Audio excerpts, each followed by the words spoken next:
Hello and welcome to the Evidence Based Chiropractor. I am your host, Dr. Jeff Langmaid. In today's episode, we are looking at a really interesting study, and it pitted mobilization against manipulation against natural glide and tried to break down which increases range of motion the most, which decreases pain the most, and it starts to tease into why that may be. So impactful, clinically important study that we're going to review here on today's episode. Before we get started, I will ask if you have not left us ratings or review on iTunes, please do so. It's how more and more docs find out about this podcast. So if you're listening on your iPhone, you can just scroll on down and do it directly from there. Again, if you have not left us a rating or review on iTunes for this podcast, please do so. It helps more and more docs find out about it.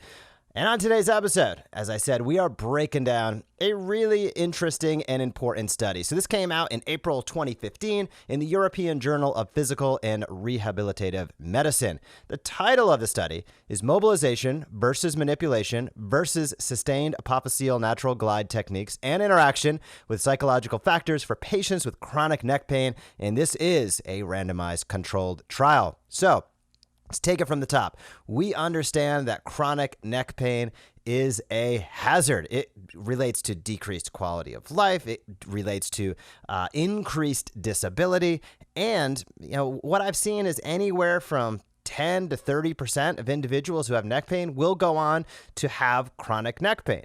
Additionally, we know that many individuals in a state of chronic pain end up, by the nature of how the system is built, many end up going towards long-term medication use. And again, we've seen this time and time again in clinical practice, right? Somebody comes in, they've had chronic pain, they've gone through taking medications. Medications don't work because, of course, they have some form of a structural issue, probably combined with other things. And then they go to get injections. They get their 3 injections per year.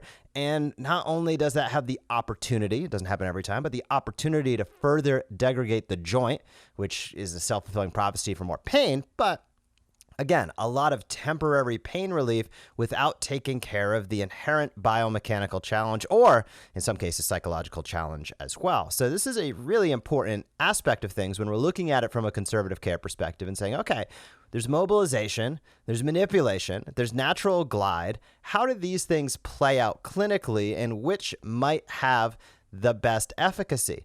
Really important because it can help drive our clinical decision making. Now, we might do, as chiropractors, we might do a little bit of all of it with the patients that come into our practice, but it's important to understand the underlying mechanisms of this as best as we can, and also to be able to share this information not only with patients in our community, but other physicians. Basically, what the evidence-based chiropractor was built upon, building referral relationships with other healthcare providers. So again, we know many individuals suffering from chronic neck pain experience a significant reduction in quality of life. It is a pain in the neck, literally and figuratively, and the resulting disability can affect both the professional and personal lives of these patients, right? Many people will live in pain for years and years and years, but it's when they are unable to do something they'd like to do, what we call the life effect, that's what drives them to call the doc. That's what drives them to come into your practice, which it's really important to understand and ask those questions up front, right? During your intake, during your case history. Hey, I understand you've been living in pain. What has this prevented you from doing that you'd love to do? The answers may surprise you, and they really tell the motivating factor for why the patient is seeking relief. So don't forget to ask those questions up front because they're really, really important. So for many healthcare providers, the decision on the appropriate treatment modality can be difficult. Now, for us, it's probably not as difficult, but when we think about a primary care doctor, again, we look at what is in their tool belt. Well, basically 3 things. They see a patient come in with some sort of musculoskeletal complaint, chronic neck pain being one of those, and it's medications, it's referral to physical therapy, or it's referral to a specialist. That specialist typically being an orthopedic doc or a neurologist. Physical therapy, probably the best option of those 3, but we also know the limitations that active care can have in strictly physical therapy if you're not doing some of these adjacent modalities. So that's where we see roughly, I'm going to say that 25% failure rate with physical therapy is ultimately it's not able to address all of the things, right? When you get sent to an outpatient rehab facility, outpatient orthopedic care facility, a lot of those therapists are great, But they're seeing like everything. They're seeing post-surgical rehab on knees. Then they have somebody with a neck. They do a lot of heat, a lot of ice, a lot of stim. But there is something to be said, and I think this study starts to show it. There's really something to be said about an adjustment or a manipulation, and things happen with that don't happen with other modalities. And for many patients, those things can be very, very beneficial. So this study evaluated the efficacy of mobilization, spinal manipulation, and natural glide for patients with chronic neck pain. They found that spinal manipulation provided the greatest breadth and depth of improvement. Now, manipulation was able to increase the overall cervical range of motion while also providing the greatest reduction in pain intensity.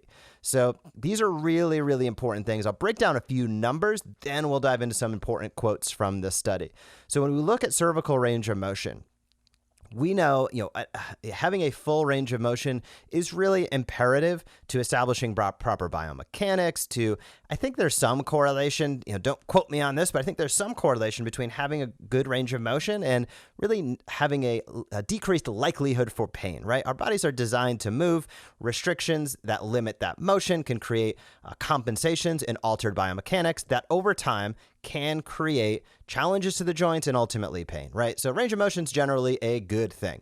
Now, what they found is pre-intervention, the cervical range of motion for the people who underwent pre-intervention, so they had not had it yet, was for the manipulation group around 50 degrees, mobilization group around 59 degrees, and the glide group around 55 degrees. Now, post-intervention, manipulation group shot up to about 62. Mobilization shot up to 64, and the apophyseal glide shot up to about 60. So what were the differences there? Pretty astounding. When we look at the manipulation group, the difference between pre and post was over 11, it was almost 12 degrees, whereas the mobilization and the snag group or the apophyseal glide group was just about 5. So it was almost double the mean difference in range of motion was had with manipulation. That makes a lot of sense, right? When you're manipulating a joint, you're getting into the paraphysiological space, specifically in the cervical spine. You get into that paraphysiological space, you break up any adhesions in the facet joints, you facilitate better motion, you get that spindle and that Golgi tendon reflex based upon the joint itself and getting into that paraphysiological space. And what do you end up with? A heck of a lot greater of a range of motion. So that's one thing. The other thing I will talk about in a moment is the reduction in pain. And that's really where we see the impact in, I'm going to call immediate quality of life with the patient, right? I feel better, decreased pain. But the range of motion, I'm going to go under the thought process that if you can increase the range of motion, especially that significantly, you might have the potential, and this paper doesn't go there, so this is theoretical, but you might have the potential to ward off future episodes, or take the time between the yo-yo effect, right, pain coming and going, and extend that out because the biomechanics have been improved, the compensations might be a little bit less. Very, very important stuff. So let's take a look at a couple quotes from this study, break it down in a clinical aspect. Researchers found, quote, all the manual therapy techniques studied produced a decrease in pain during active movement and an increase of cervical range of motion and local hypoalgesic effects, but only the manipulation and mobilization groups experienced pain relief at rest. Pain relief at rest is important, right? If you're sitting there at rest and you're still in pain, that's not ideal. They also found, quote, under low anxiety levels, a better prognosis is expected after manipulation and snag technique intervention. So remember, the title of this had the psychological factors as well, which is important, right? The talk about this in the biopsychosocial model, but there is a psychological component here in understanding if somebody has high anxiety, they're super anxious and nervous about what's going on or about the treatment, right? They could be anxious and nervous about being in pain or about trying to get treatment to get out of pain. That can limit the effectiveness, right? There's just a lot to be said as far as the state of mind of the individual going into the care. So they found, probably no surprise there, lower anxiety levels, better prognosis. So, talking with the patient, understanding, reinforcing resilience, super, super important. I think things that we do really, really well overall as chiropractors, this showcases, keep on doing it. Very, very important.